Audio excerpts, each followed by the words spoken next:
Segredos do ocultismo.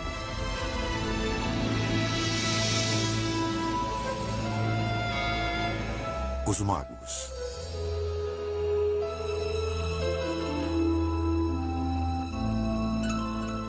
Existem poderes sobrenaturais capazes de predizer o futuro ou influenciar os fatos? Muitos médiuns, astrólogos e tarólogos acreditam nisso. Outros tentaram fornecer provas. Entre os que afirmaram possuir poderes ocultos está Aleister Crowley. Ele acreditava saber usar a força da mente para curvar qualquer pessoa à sua vontade. Um dia, na década de 1920, enquanto andava por Nova York com seu amigo William Seabrook, ele pôs seu poder à prova. Seabrook pediu por uma demonstração e... Então, Crowley apontou um cavalheiro que estava andando pela rua e disse, veja isso. Crowley começou a imitar o jeito de andar daquela pessoa e, de repente, Crowley caiu de joelhos e se levantou. O homem que ele estava imitando escorregou e caiu na calçada. Ele se levantou, olhou para ver o que tinha acontecido e não pôde entender. E essa foi uma demonstração dos poderes mágicos de Crowley. A história é lendária em círculos ligados ao ocultismo e tomada como prova de um conceito chamado ação à distância. Ocultistas, em geral, acreditam que podem afetar as coisas de longe, seja adivinhando e vendo de longe, seja realmente influindo à distância. A magia é tanto uma arte quanto uma ciência. Certas coisas causam certos efeitos práticos. Ao mesmo tempo, elas têm que ser feitas com certa intenção e até com talento para funcionarem. Seria Crowley um mestre das artes ocultas em pleno século XX, como alguns dizem? Suas crenças não eram novas. Crowley tomou como guias os egípcios, antigos ocultistas que acreditavam que feitiços poderiam curar doenças e fazer as colheitas crescerem. Muitas coisas que eram tidas como sobrenaturais passaram a ser aceitas como fatos. Isaac Newton acreditava que uma força invisível, chamada gravidade, mantinha os planetas em órbita em volta do Sol, o que é ação à distância. Mas Newton hesitou em divulgar sua revolucionária teoria da gravidade, temendo que fosse vista como magia. A ciência atual está esbarrando com ideias, lidando com a zona onde a magia, espiritualidade e religião se encontram. Pois são todas maneiras de tentar entender como o mundo funciona. Oculto significa secreto ou escondido, e seus primeiros mestres eram vistos como verdadeiros magos, mas também são os primeiros cientistas. Suas descobertas nas artes ocultas da astrologia e alquimia foram o berço das disciplinas científicas modernas. Voltando para os tempos antigos, não havia ciência. Então, os magos e os alquimistas e os proto-matemáticos também estavam fazendo ciência, assim como faziam literatura, filosofia, cosmologia e religião. Não havia separação entre essas coisas. Com o nascimento do que chamamos de ciência moderna, a ciência e o ocultismo seguiram por trilhas separadas. Muitos ainda veem o oculto com suspeita, mas a ciência moderna vem trabalhando à beira do sobrenatural, tentando desvendar mistérios que instigaram os primeiros magos. Físicos sérios estão considerando a viagem no tempo. Físicos sérios estão considerando universos paralelos. Físicos sérios estão tentando entender as 11 dimensões da teoria das cordas. E quando chega nesses domínios, você começa a olhar para o mito e para o pensamento mágico, o pensamento quase surreal, como um jeito de falar sobre tais questões. Foram os primeiros mestres ocultistas os guardiões de segredos que a ciência moderna está apenas começando a redescobrir? A trilha do ocultismo começa no Egito, 5.000 anos atrás, um pouco antes da ascensão dos grandes faraós, da invenção dos hieróglifos ou dos pictogramas. Os egípcios documentavam sua história e religião e desenvolveram sistemas complexos de astronomia, astrologia e geometria. Eles acreditavam que o poderoso conhecimento vinha do deus Thoth. Thoth, ou Tahut, era o deus egípcio da magia. E mais do que apenas o deus da magia, era o deus da escrita, da astronomia, da matemática e da ciência. Ele inventou a linguagem, inventou a escrita. Apenas sacerdotes com treinamento especial tinham acesso ao conhecimento secreto de Thoth. Imhotep, construtor da primeira pirâmide, foi um dos escolhidos. Thoth era considerado aquele que nos deu a escrita, os números e as artes de autoconhecimento através de trabalhos com a consciência. Há quem pense que ele era uma pessoa que foi deificada por suas realizações. Outros acreditam que era uma entidade mística desde o início. As lendas dizem que o livro de magia escrito por Thoth continha segredos dos deuses. Considerava-se que o livro de Thoth estava situado no plano astral. Ele não era um objeto físico, mas algo a que você só chegaria numa verdadeira viagem de consciência. Então, provavelmente é uma das mais antigas ocorrências de mediunidade, onde um indivíduo poderia atingir um estado especial da mente e contatar a energia de Thoth, onde pudesse encontrá-la e ser guiado por esse tipo de consciência multilingüe e multicodificado. Se você for descrever o livro de Thoth, você pode muito bem olhar uma construção como a pirâmide ou a esfinge e dizer que os ensinamentos ali contidos são páginas do livro de Thoth. Portanto, todas as medidas, todas as palavras, todos os conceitos são parte do livro de Thoth. Mas o livro de Thoth jamais foi encontrado. O deus teria ordenado que fosse enterrado sob o Nilo e protegido seus segredos com uma maldição. Os arqueólogos modernos acabaram descobrindo que muito do conhecimento que os egípcios creditavam a Thoth foi criado pelos babilônios. Em 4.000 anos antes de Cristo, foram eles que calcularam os movimentos planetários, que inventaram o ábaco, o primeiro sistema de sequência numérica e as primeiras formas de astrologia e de astronomia. Essa informação se espalhou pelo Egito e ajudou a desenvolver uma das maiores culturas da história. Mas, assim como os egípcios, os babilônios atribuíam seu conhecimento ao divino. Todo templo era um observatório, era um local de astronomia para estudar os planetas. O conceito do divino é um modo de tentar entender a vontade dos deuses. E para tentar entender a vontade dos deuses, você precisa de algo para ler sobre eles. Alguma coisa que mostre o que eles fazem. Os babilônios usaram uma das mais antigas artes ocultistas para entender seu mundo: a adivinhação, ou acesso ao sobrenatural.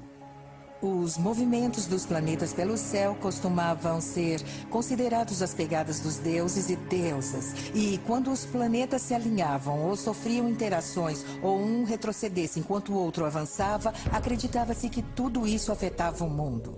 Começou na Idade da Pedra, quando os xamãs invocavam espíritos para garantir sucesso na caçada. Algumas pessoas que ganhavam a reputação entre os antigos de terem experiências místicas tornavam-se os representantes religiosos do clã.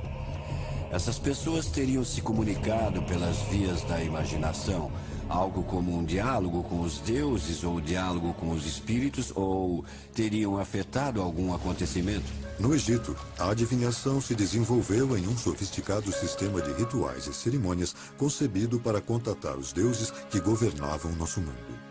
É claro que estavam tentando influenciar coisas como o sucesso nos negócios ou na colheita. Os egípcios recorriam a rituais, a encantamentos e a símbolos para transmitir todas essas coisas. O próprio faraó era o líder religioso, então ele era provavelmente o mestre praticante tanto da religião quanto da magia. Muito do que era chamado de magia cerimonial, como o preparo de feitiços e o uso de palavras mágicas e de encantamentos,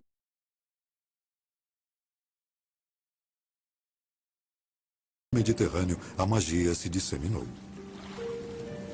Eles codificaram um alfabeto que alinhava os sons da fala, o sistema numérico, os signos zodiacais, os planetas e os aspectos do céu.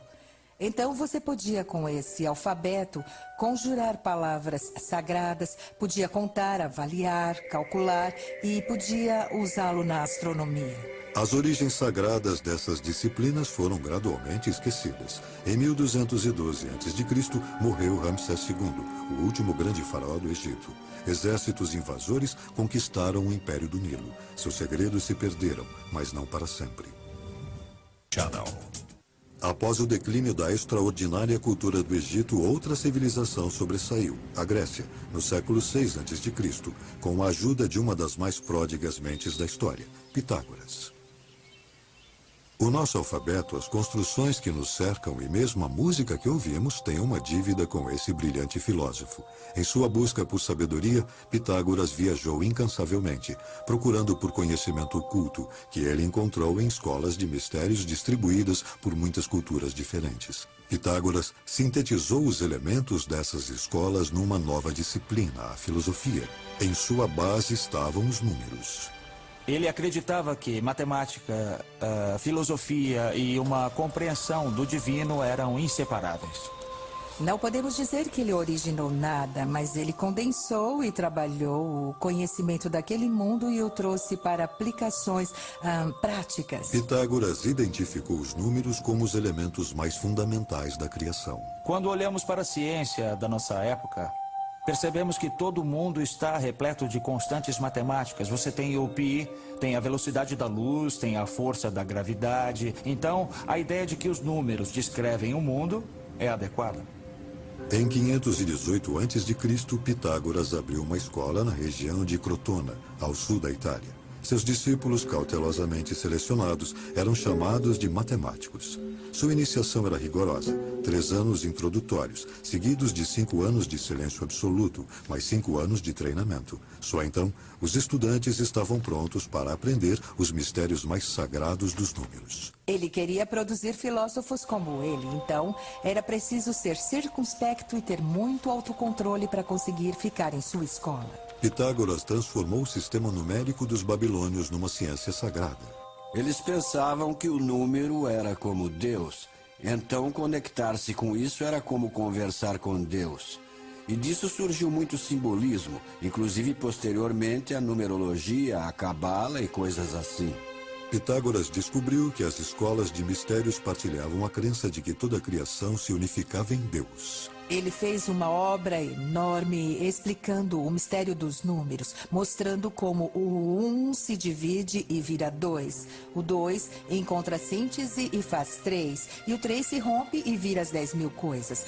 E a mesma história você lê no I Ching e em outros documentos metafísicos antigos, porque todo mundo estava tentando entender como o número se relaciona com o todo. Muitos acreditam a Pitágoras e sua escola o desenvolvimento da numerologia e do eficiente alfabeto grego, posteriormente adotado por grande parte da cultura ocidental.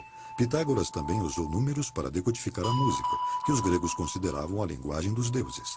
Ele inventou o monocórdio, que definiu a proporção numérica das escalas musicais. Pitágoras acreditava ter solucionado os mistérios do universo. Mas também havia a ideia de uma música das esferas, a ideia de que o próprio céu estava tocando uma peça de orquestra. Os próprios planetas se arranjam em volta do Sol em intervalos harmônicos. A luz branca se refrata em cor em intervalos harmônicos. O som também é harmônico. Você sabe, a sequência harmônica que vem de uma determinada nota. As notas e os sobretons são todos governados pela mesma matemática. E foi Pitágoras quem articulou o cálculo harmônico para o Ocidente. Por fim, a exclusividade da escola de Pitágoras causou sua queda. Em 508 a.C., a escola foi incendiada. Chegou a um ponto em que suas escolas foram atacadas e destruídas, seus seguidores foram mortos. Pitágoras teve que fugir para o campo e morreu, e ninguém sabe o que aconteceu. Alguns acham que ele cometeu suicídio, mas é um mistério, ninguém tem certeza. A sociedade foi perseguida até sua extinção. Gerações posteriores de gregos se pautaram na filosofia de Pitágoras e Aristóteles a transformou em ciência. Mas então veio o cristianismo, e nos 1000 anos seguintes, a religião cobriu de sombras a ciência e o ocultismo. No Discovery Channel. Durante os primeiros 15 séculos do cristianismo, o conhecimento ocultista ficou relegado à clandestinidade. Quando a consolidação judaico-cristã da espiritualidade ocidental se tornou o modelo obrigatório, a magia passou para a marginalidade e se tornou um assunto proibido e maldito. Os padres eram os intermediários entre as pessoas e o divino. O cristianismo também exerceu uma influência política sem paralelos.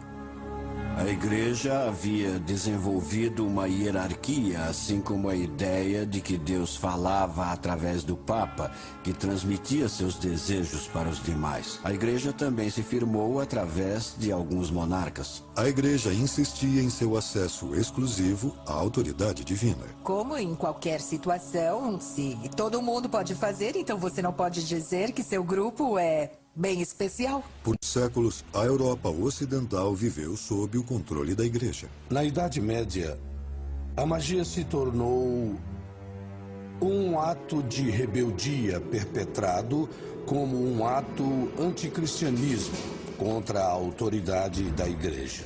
A igreja perseguiu os ocultistas, condenando-os por acreditarem que o indivíduo poderia ter acesso direto a Deus. Eles pegaram todo o conceito de hierarquia clerical, os padres, a própria igreja como local de culto e disseram: não, você não precisa de nada disso. O que você precisa é procurar dentro de você pela faísca divina. Mas no século XIV, o ocultismo viria a se reerguer. Ironicamente, parte da responsabilidade disso coube à Guerra Santa da Igreja, as Cruzadas. Os monastérios do leste, na fronteira com o mundo muçulmano, haviam preservado textos antigos dos gregos e dos ocultistas. Estudando-os por curiosidade, os cruzados retornavam levando um grande número desses documentos de volta à Europa. Esse conhecimento começou a vazar. Pequenas coisas foram sendo encontradas nos monastérios. Uma estrutura aqui, um texto ali. Então circularam rumores de que tinha havido um aprendizado muito maior no passado. A redescoberta alimentou um renascimento cultural extraordinário. Esse é o ponto em que as pessoas começaram a perceber: os antigos tinham muita sabedoria. Então surge uma nova reverência pelas tradições egípcias, gregas, romanas e hebraicas também, porque as pessoas estão em busca de conhecimento e informação e querem entender os segredos dos antigos. A Renascença trouxe um novo espírito de aprendizado e academias se espalharam por toda a Europa. No século XV, Marcello Fatini fundou uma das mais progressistas da Itália. Com o apoio de seu mecenas, Cosimo de' Medici, Fatini adquiriu e traduziu uma coleção de documentos de autoria acreditada a um misterioso mago egípcio chamado Hermes Trismegistus. Os livros eram uma série de diálogos onde o deus Hermes e outros transmitiam segredos do universo. Um dos documentos era uma pequena peça chamada Tábua Esmeraldina, que se tornou a Bíblia dos ocultistas renascentistas. Nesta tábua estava escrito, assim dizia a lenda, ela tinha 12 ou 13 linhas e essas linhas começavam com assim no céu como na terra, porque havia essa ideia de que o padrão do universo, o padrão das estrelas e de todo o universo se repete na terra. O Hermético restabelecia o ensinamento das primeiras escolas de mistérios, de que os seres humanos possuem uma natureza divina. Então é esta a grande meta da iniciação hermética e qualquer outro tipo de iniciação. É transcender nossa mortalidade para voltarmos ao nosso estado original de unidade espiritual. O Hermético fascinou os acadêmicos renascentistas e resgatou o ocultismo. Poderia a ideia de que os seres humanos têm um canal direto com Deus suplantar a autoridade da igreja? A descoberta do Hermético durante a Renascença criou uma nova geração de ocultistas. Eles procuravam combinar religião, ciência e magia, uma perigosa empreitada numa sociedade regida pelo cristianismo. John Dee arriscaria sua vida para estudar tais lições. John Dee foi um gigante. John Dee foi a encarnação do ideal de um ser iluminado, de um ser que teve a compreensão espiritual de seu papel e missão de vida. E era dotado de uma inteligência superior. Mas, como Pitágoras, ele pagaria um grande preço por ousar investigar a sabedoria dos deuses. Como bom renascentista, Dee seguiu os passos de Paracelso. Ele se valeu da experimentação e se tornou um cientista talentoso, inventor, matemático, criptógrafo brilhante e pioneiro no campo da navegação. Mas ele também era um ocultista, era um feiticeiro, um astrólogo, era astrólogo pessoal da corte da Rainha Elizabeth. E, desse modo, seus interesses eram essencialmente estar em sintonia com o pensamento de seu tempo. Não havia uma distinção clara entre magia e ciência, e ele estava tentando compreender o mundo à sua volta. Quando a Rainha Elizabeth assumiu o trono da Inglaterra em 1558, ela nomeou Dee o astrólogo da corte. Mas sua influência foi muito além dessa posição. O famoso mago da Inglaterra também era um espião da rainha. Ele se envolvia em intrigas políticas. Ele era um aliado de confiança da rainha, mas também trabalhava nos bastidores em toda a Europa para ajudar a diminuir o poder da Igreja Católica e colocar o poder da Igreja Protestante em seu lugar. Guiada por Dee, a Rainha Elizabeth legitimou oficialmente a ciência oculta mais significativa da Renascença, a alquimia. Os alquimistas tinham duas metas: curar doenças e transformar metais básicos em ouro. Eles acreditavam que obteriam sucesso ao encontrar a pedra filosofal, um agente místico que também levaria os alquimistas a um elevado estado de consciência. Era uma abordagem para tentar entender como o mundo físico trabalha. A prática da alquimia foi a precursora da química moderna. A alquimia existia desde os antigos egípcios, mas nas mãos dos cientistas renascentistas atingiu outros patamares. Tudo o que sabemos e fazemos hoje na ciência moderna foi desenvolvido pelos alquimistas. Técnicas de laboratório eram parte da tradição alquímica. A observação de resultados e o método científico são filhos da alquimia. Os alquimistas estavam na vanguarda da ciência. Eles descobriram o fósforo, o zinco, a destilação do álcool, a natureza microscópica das doenças. Eles foram os primeiros a entender como o sangue circula no corpo. A Igreja via seus experimentos heterodoxos e avanços científicos com suspeita crescente. Estavam acelerando o que a natureza faz, acelerando a velocidade da transformação dos metais, acelerando a velocidade da interação das substâncias e ampliando a consciência. E a Igreja achava que você não podia acelerar as criações de Deus sem recorrer aos demônios. À parte seu trabalho com alquimia, a verdadeira paixão de Dee no ocultismo era a adivinhação. Ele acreditava que podia aplicar métodos científicos para se comunicar com seres sobrenaturais. A obsessão de Dee por contatar anjos teria consequências desastrosas. A arte de manipular objetos como ossos, folhas de chá e cartas de tarô vieram do leste muçulmano no século XIV e se tornaram um método popular de predição. Mas Dee usava um método chamado de cristalomancia. Confiava na bola de cristal para visualizar informações sobrenaturais. A cristalomancia é uma técnica muito antiga. Usa-se vidro, espelho, reflexo da água, tudo que tem uma superfície refletora. Tenta-se ver não apenas as coisas materiais, mas as coisas espirituais também. Os esforços de Dee fracassavam até o dia em que um jovem chamado Edward Kelly apareceu à sua porta. Kelly parecia ter talento para ver o mundo das sombras. A técnica consistia em Edward Kelly olhar para um cristal de ametista, descrevendo o que via, enquanto John Dee registrava essa comunicação. Kelly começou a receber mensagens dos anjos. Eles falavam numa linguagem chamada enoquiana, do livro bíblico perdido de Enoque. Essas transmissões são exemplo da prática mediúnica que os seguidores da nova era hoje chamam de channeling. O que Dee e Kelly faziam era pura novidade. Não era baseado na tradição. Ele parecia estar falando uma nova língua.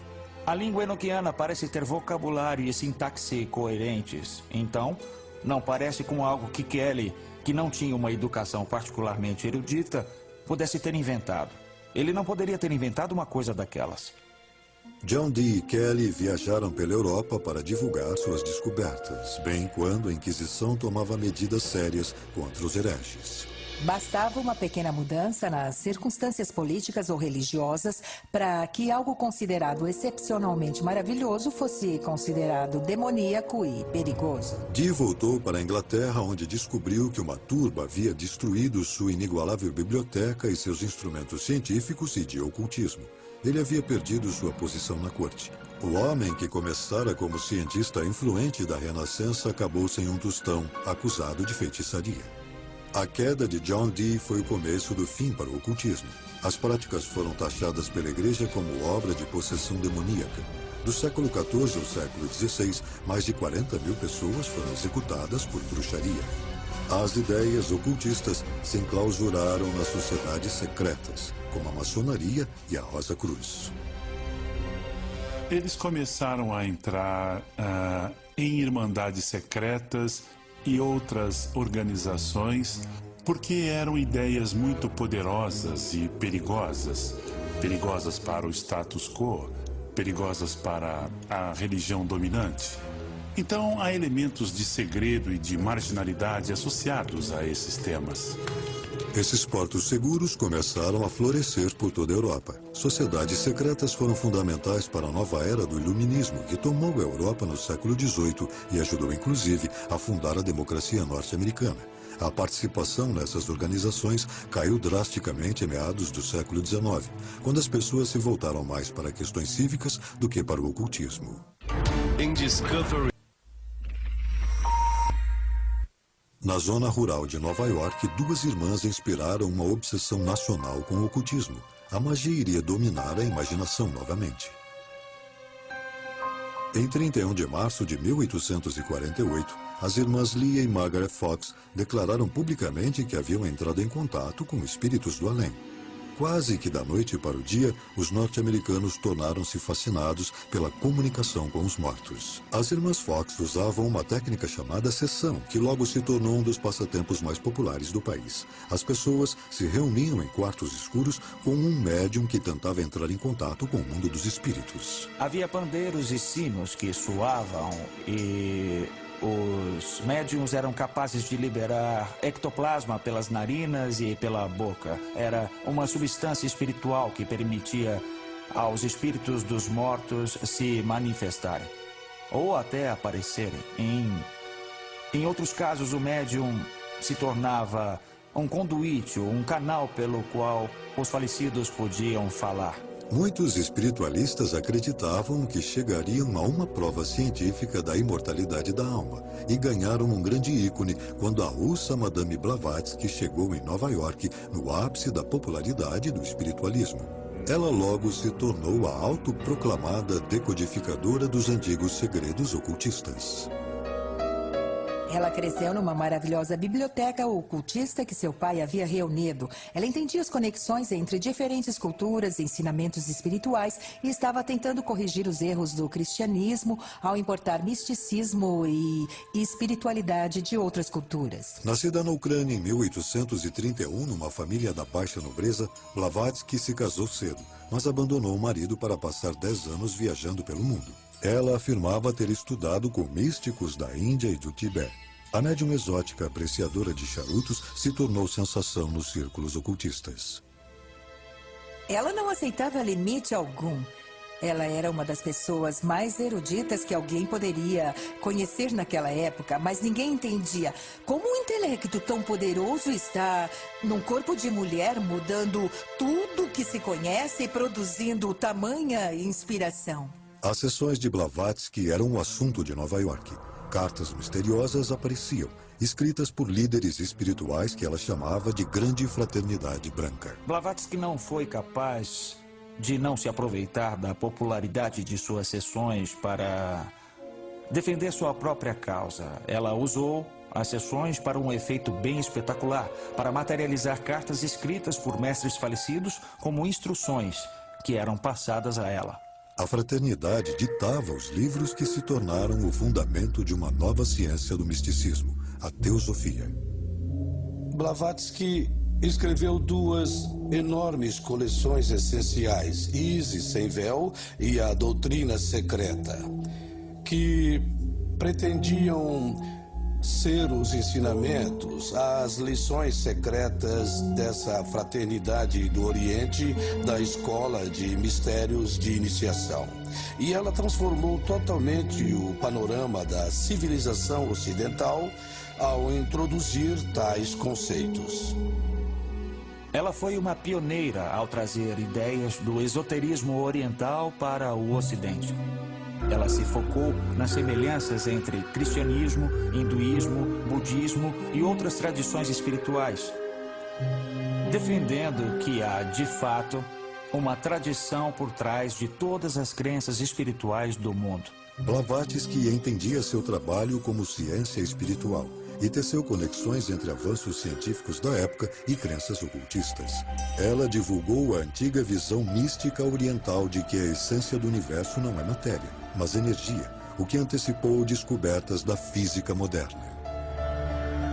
Blavatsky também recuperou as crenças orientais de reencarnação e karma. Adquirindo rapidamente muitos seguidores, ela criou a Sociedade Teosófica. O termo teosofia que Blavatsky Ou a Sociedade Teosófica. O termo teosofia que Blavatsky cunhou vem de duas palavras de origem grega. Uma é theos, que significa Deus, e sofia, que é sabedoria.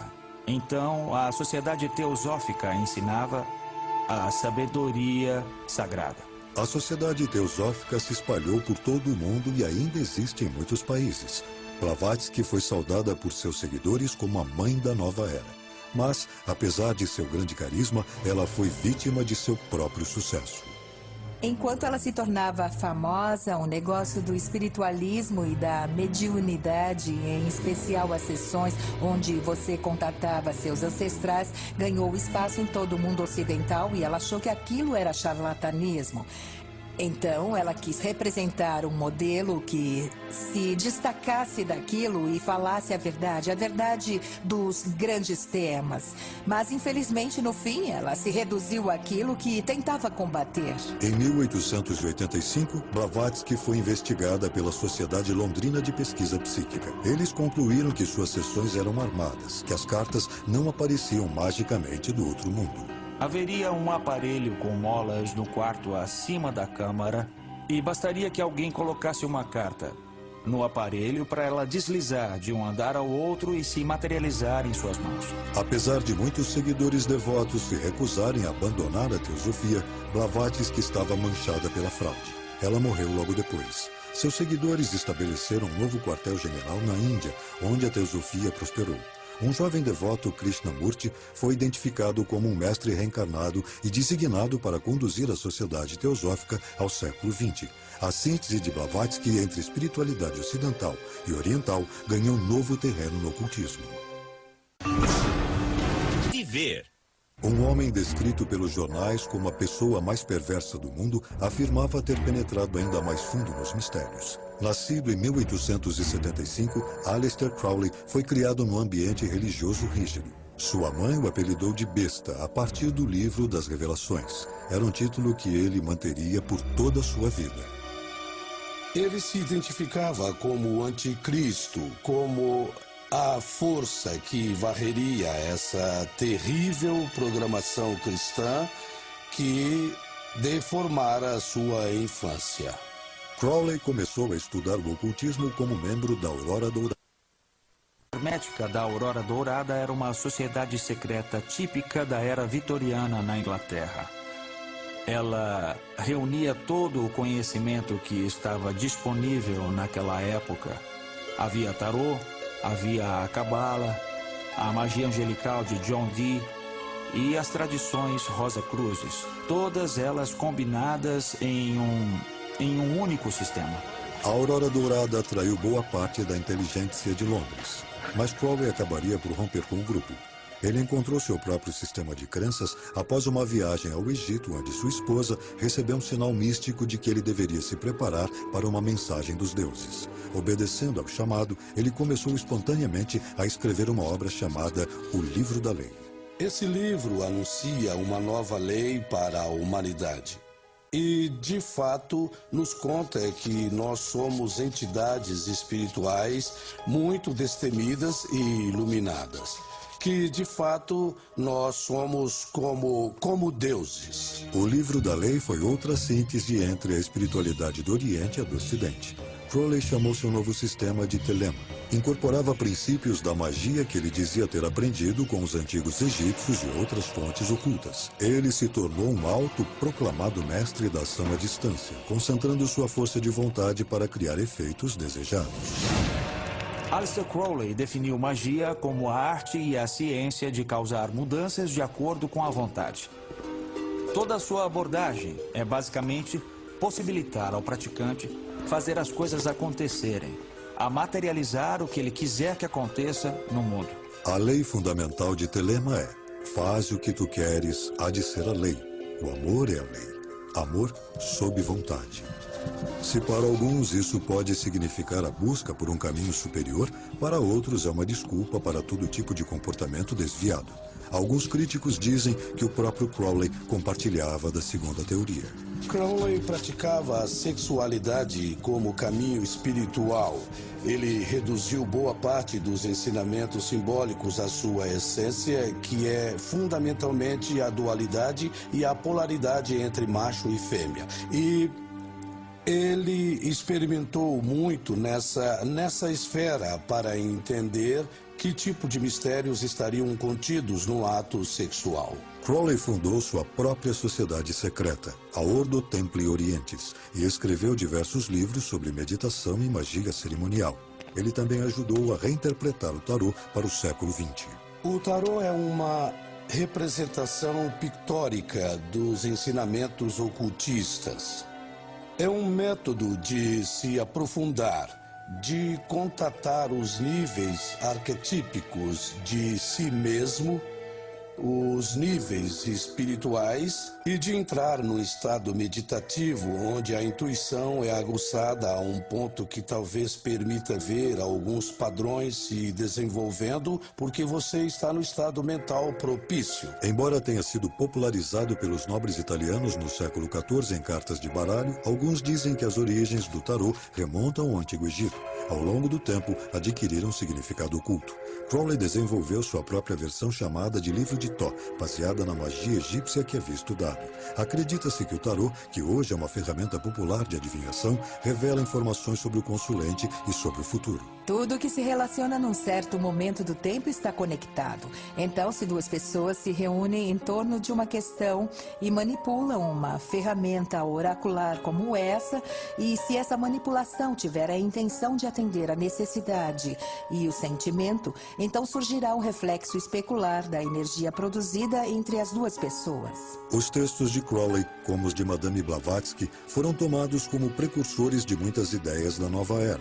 Mas, apesar de seu trabalho sério no ocultismo, ele acabou se tornando famoso pelo abuso de drogas e comportamento sexual decadente.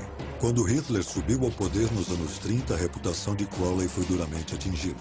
Ele escreveu propaganda nazista e logo se tornou um excluído. Depois da Segunda Guerra Mundial, houve rumores de que Hitler teria usado os textos de Crowley e Madame Blavatsky para formar sua teoria sobre a superioridade ariana. Não acho que haja qualquer evidência de que Hitler leu as obras de Aleister Crowley propriamente. Sem dúvida é sabido que Hitler e membros de seu regime tinham grande interesse no ocultismo e que adotaram como seus alguns dos símbolos ocultistas. Doente e viciado em ópio, Crowley passou seus últimos dias numa pensão e morreu em 1947. Como outros ocultistas antes dele, Crowley tentou aprender os segredos dos deuses e terminou desacreditado e condenado pela sociedade. Eu acho que no caso dos grandes pensadores da história, que no fim acabam sendo perseguidos por suas crenças, o que acontece é que essas pessoas estão muito à frente de seu tempo e desafiam nossas concepções, deixando as pessoas desconfortáveis. Esse nível de desconforto, esse nível de medo e de ameaça do pensamento sobre as bases do poder leva a sociedade, o governo e outras instituições a atacá-los. Ataques terroristas. As práticas ocultistas definharam na maior parte do século XX, mas voltaram a florescer durante o movimento hippie dos anos 60. Gurus populares como Maharishi e Timothy Leary promoviam estados alterados de consciência que poderiam levar a patamares mais altos de autoconsciência. O individualismo se tornou a meta de milhões de jovens que rejeitavam as religiões tradicionais em troca de suas próprias rotas em direção a Deus. Nos anos 80, as ideias da nova era já eram bem aceitas. Os textos de Madame Blavatsky que se tornaram centrais na reinterpretação do ocultismo para audiências modernas, e até a reputação de Aleister Crowley foi até certo ponto restabelecida.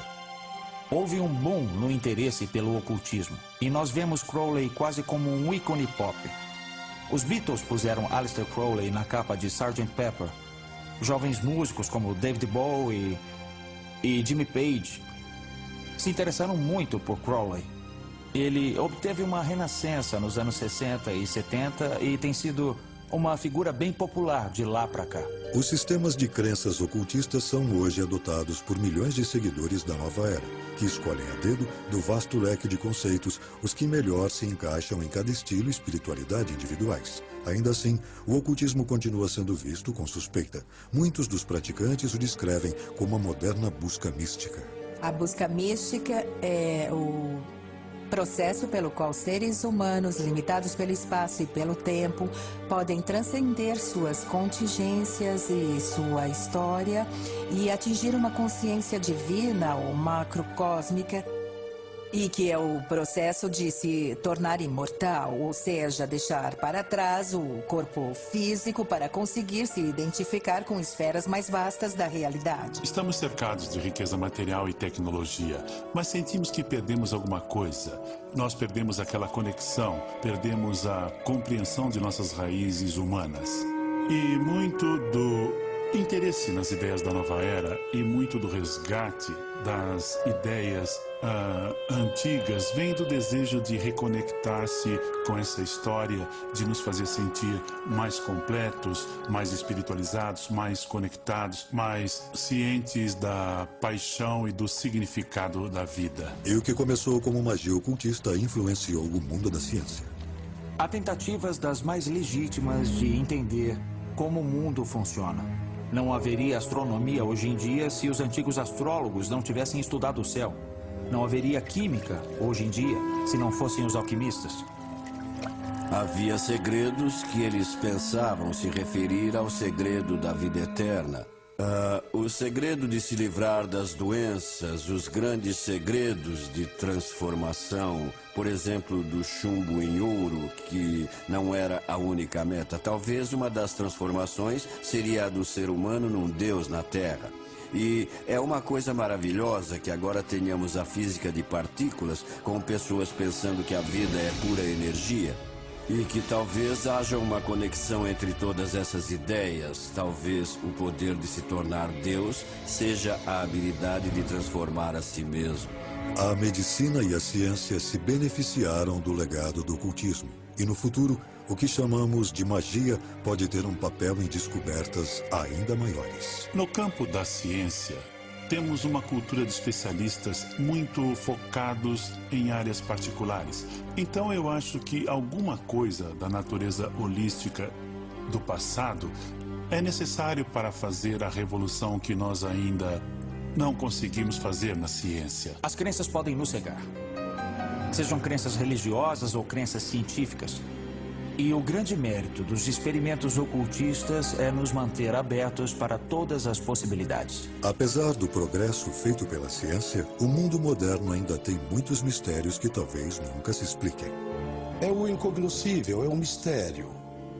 E o mistério é o centro da busca espiritual. Mas também é o centro da busca científica e da busca artística.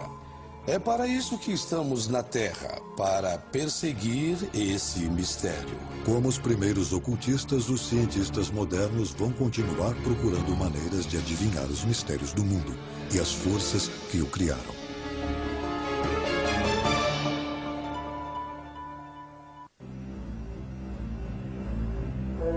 Versão brasileira, Tempo Filmes, São Paulo.